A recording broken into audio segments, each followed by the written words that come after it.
السلام علیکم ورحمۃ اللہ وبرکاتہ۔ مرد کی پسلی سے عورت کو بنا کے اللہ نے مرد کو اپنی اس حکمت کا اشارہ دیا کہ میں نے عورت کی تخلیق فرشتوں کی لائی مٹی سے نہیں کی، میں نے اسے تمہارے جسم کے حصے سے اس لیے نکالا کہ عورت کا تقدس اور پردہ قائم رہے، فرشتوں کو بھی خبر نہ ہونے پائے کہ زمین کی لائی ہوئی کس مٹی سے عورت کی تخلیق ہوئی، یعنی کہ عورت کے تقدس کی حد تو دیکھیں کہ فرشتوں سے بھی اس کی بناوٹ کا پردہ لازمی قرار دیا گیا، اور پہلی عورت اسی مرد کی پسلی سے نکلی جس کی وہ منکوحہ کہلائی۔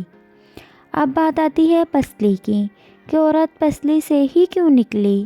کیا ٹیڑھا پن وہاں سے ملا؟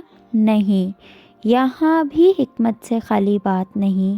انسانی جسم میں دل اور بہت سے نازک پارٹس پسلی کے پیچھے چھپے ہوئے ہیں، یعنی پسلی ایک ڈھال ہے ان نازک پارٹس کے لیے۔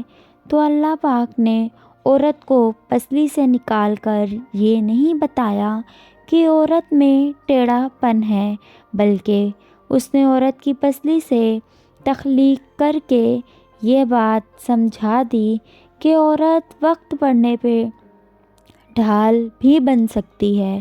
عورت کو بائیں پسلی سے نکال کر یہ بھی ثابت کر دیا کہ عورت ڈھال بن سکتی ہے تو مرد کے دل پر راج بھی کر سکتی ہے، اس لیے عورت کو ٹیڑھی نہیں بلکہ اس کے اسی ٹیڑھے پن سے فائدہ اٹھائیں پیار سے، تاکہ وہ وقت پڑنے پہ آپ کی ڈھال اور آپ کا میاں بیوی ایک دوسرے کا لباس ہوتے ہیں، اس لیے کہ وہ ایک دوسرے کو برہنہ نہ کریں۔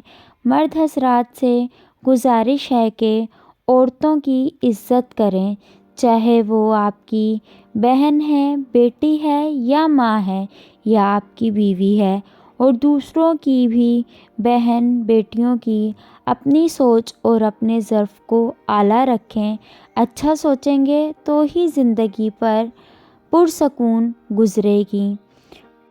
فرینڈز، ویڈیو اچھی لگے تو چینل کو سبسکرائب کریں، بیل آئیکن کو پریس کریں تاکہ آنے والی ہر نئی ویڈیو کے نوٹیفیکیشنز ملتے رہیں۔ ملتے ہیں نیکسٹ ویڈیو میں، تب تک کے لیے اللہ حافظ۔